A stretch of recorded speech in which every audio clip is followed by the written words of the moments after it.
Maayong adlaw mga binati o mga minahal kong mga maestra diri sa lungsod sa Matalom or bisan asa nga maestra sa tanang lugar sa Pilipinas. Okay?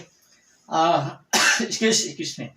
Karon di ay adlaw sa mga maestra kung diin ang mga maestra gihatagan sila usa adlaw nila nga murag gipahinungod kung diin ang ugwala ang maestra di kita mahimo nga murag natay murag nahuman nga kurso. Once again, mosalot ko sa tanang maestra diri sa lungsod sa Matalom.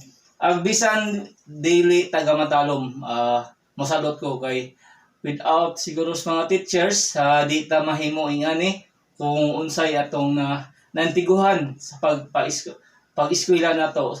Guna di elementary padung sa college nga nakahumanta o eskwela. Once again, mayong adlaw sa tanang mga maestra diri sa lungsod sa Matalom o bisag di taga Matalom sa buong Pilipinas. Unya ako mang hinaot nga mas magpadayon pa ang pagtudlo sa mga estudyante, sa mga maestra padung sa ilang estudyante kay ang maestra jo guys kanang ila jong buhaton nila ang tanan para makantigo ang mga estudyante, makahatag sila og maayong future sa mga Pilipino diri sa lungsod sa Matalom. O bisan hindi taga Matalom, sa buong Pilipinas, okay? Once again, happy kanang Teachers Day sa tanang mga maestra diri sa lungsod sa Matalom, Liti, Philippines o sa Pilipinas. Salot ko ninyo, ma'am. Okay?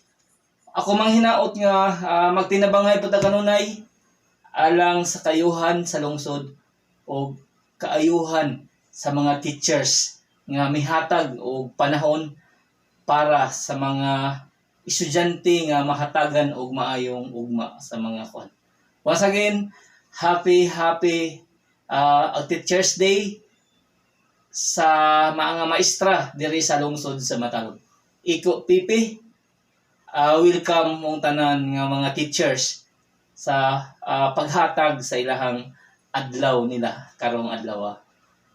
Ako manghinaot nga magtinabangay kita kanunay between sa lungsod o sa mga maestra aron magpadayon jud ang paghatag og maayong ugma sa kabataan diri sa lungsod sa Matalom.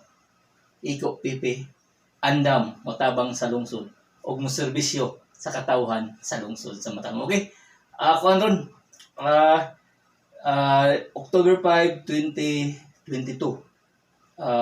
Karon ang adlaw sa mga maestra kung diin gihatagan nila importansya ang paghatag og kaugmaon sa kabataan diri sa lungsod sa Matalom ug sa buong Pilipinas. Once again, thank you o God bless sa mga maestra nga mihatag jud og pinaka the best nila ngadto sa mga estudyante.